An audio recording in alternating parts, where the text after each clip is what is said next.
So in front of us, we have mounted on the display board that would have sat inside a frame on a wall of the Old Colonist Museum, the peace covenant signed between General Carey and Wiremu Tāmihana and fellow chiefs at Tāmihana on the 27th of May, 1865.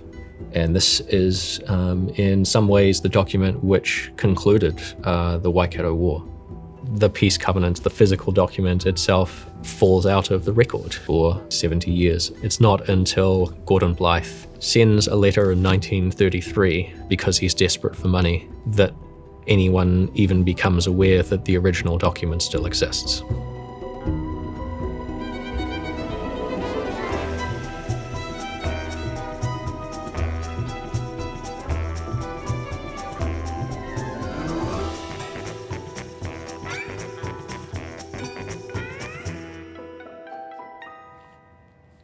In front of us, we have the series of letters from the Old Colonist Museum correspondence records, which documents the inquiry of sale through to the acquisition of the peace covenant and the illustrations.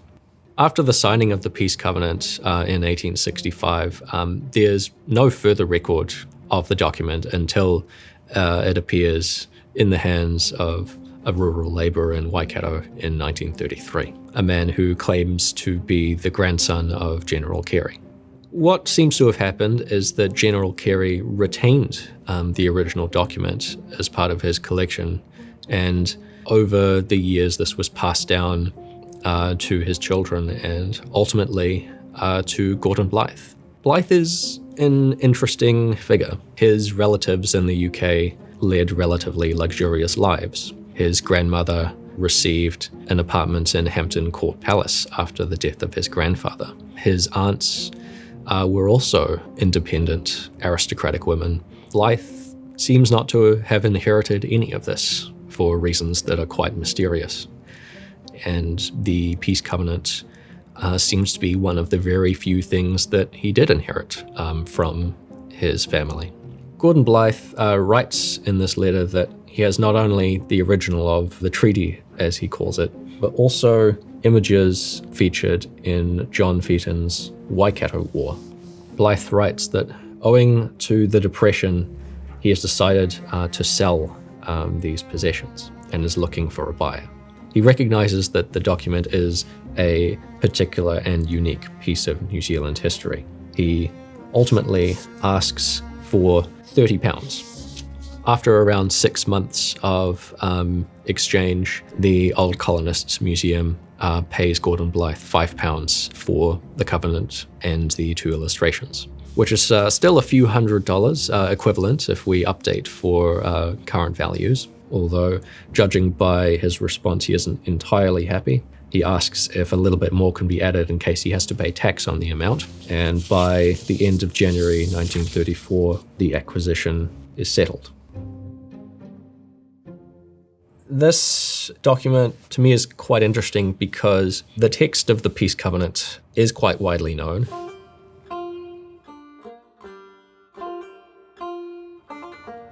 It was published in the newspapers, but curiously, the original text, it's very understudied, and it has things to tell us about what happened on that day.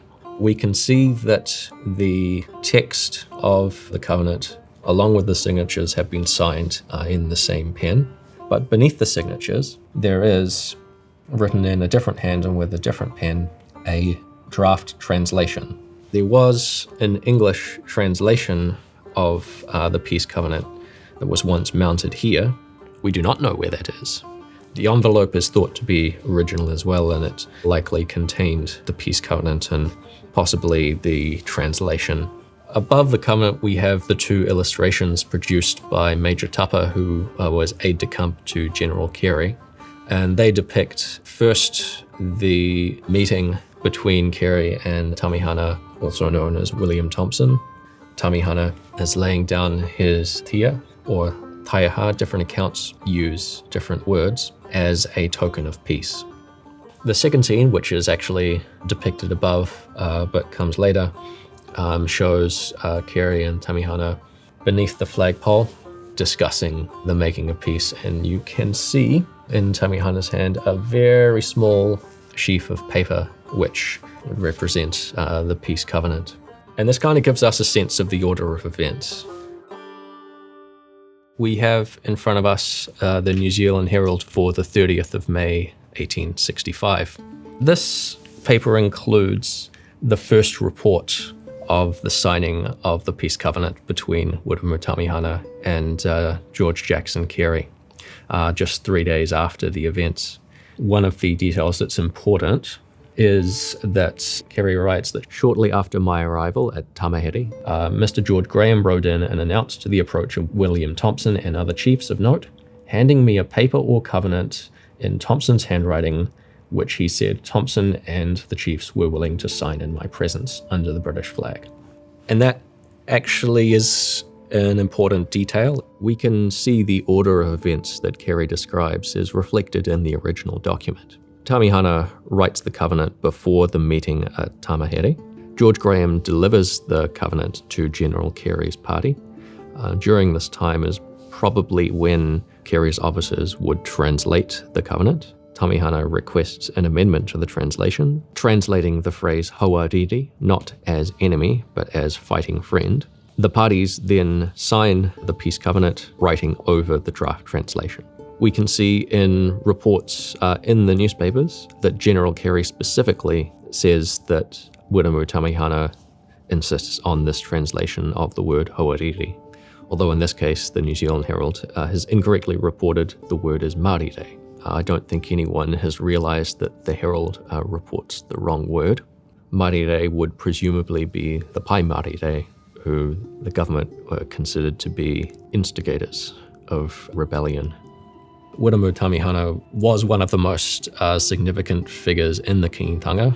He had been heavily involved in the formation of the movement, and he was known as the kingmaker for conducting the coronations of the first two Māori kings. So his meeting with Carey to make peace held a lot of significance. The other major figures in the kingitanga did not necessarily agree with Tāmihana's decision to make peace in 1865. It would take some years for them to make their own peace agreements with the government. So we are looking at an issue of the Illustrated London News. As you can tell by the title, this is not a New Zealand newspaper, but it is the source of the two better-known versions of Major Tapa's illustrations.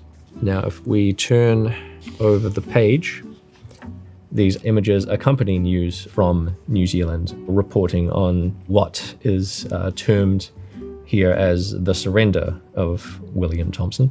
I think that description is disputable. It's not language that either Carey or Tāmihana use.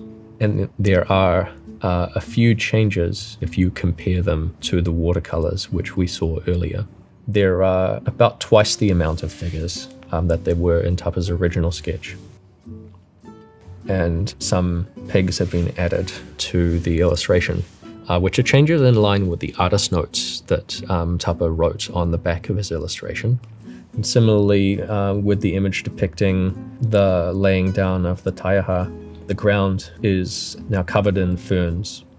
The London Illustrated News images have been widely reproduced and appear in multiple books on the Waikato Wars or on Tāmihana. Even the existence of Tapa's watercolors is largely undocumented and largely unknown.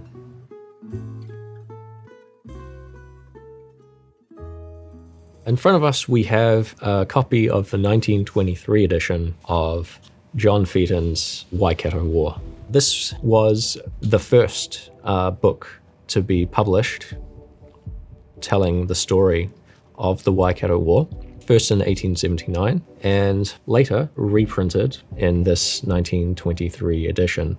John Featon's book was a popular history. I've seen it referred to in articles in Waikato newspapers of the 1930s. The problem with John Featon's book is that it doesn't give us a reliable account of the signing of the peace covenant. It conflicts with General Carey's record in several areas.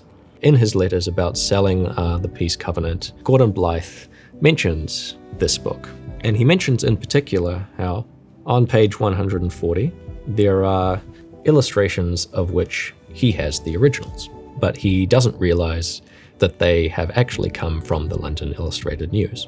Because this edition was published in 1923, that suggests or tells us that Gordon Blythe probably didn't have the Peace Covenant until the early to mid 1920s, which lines up with about the time his last living relative inherited the rest of the family affairs.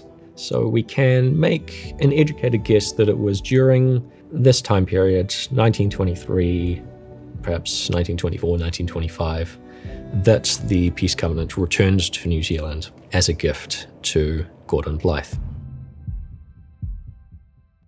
In front of us, we have one of the large volumes of the appendices to the Journals of the House of Representatives. So this is the letter that Carey sends on report back to Auckland following the events at Tāmihana. This is another version of the letter that we saw from the New Zealand Herald earlier, but this is just the letter that General Carey sends. It's this printed record from the journals which has effectively become the historical record, to the extent that the original Peace Covenant hasn't really received much attention. I think it's important to document these sorts of matters of provenance because it was not inevitable that the Peace Covenant found its way back to New Zealand. So we learn a bit about these documents by understanding how it is that they came to be before us here and now. There's something really interesting about the original documents having a history distinct from the words and images upon them. In looking at those original documents, we can reunite those histories and learn more about both of them. And that's why it's important to have institutions like libraries that preserve these records. The Peace Covenant is an artifact of one of the most significant and formational periods of New Zealand history. The invasion of the Waikato, the confiscation of vast amounts of land from the Waikato tribes. Wiremu Tāmihana may have made peace with the government, but this didn't mean he accepted defeat. He did not accept the land confiscations, and in letters and petitions, he continued to press Governor Grey and the Parliament for the redress of gross injustices inflicted on Māori until his death in 1866. Auckland Libraries holds thousands of unique records like the Peace Covenant. We make considerable effort to preserve these artifacts of history and to make them accessible to the public. One of the reasons this particular story has come to light is because we continue to digitize and make accessible through our digital heritage website, Kōrero. Very little study has been conducted on them in the 90 years in which we've held them, but because they're still available, there's always the possibility that through some avenue of inquiry, something new could be learned.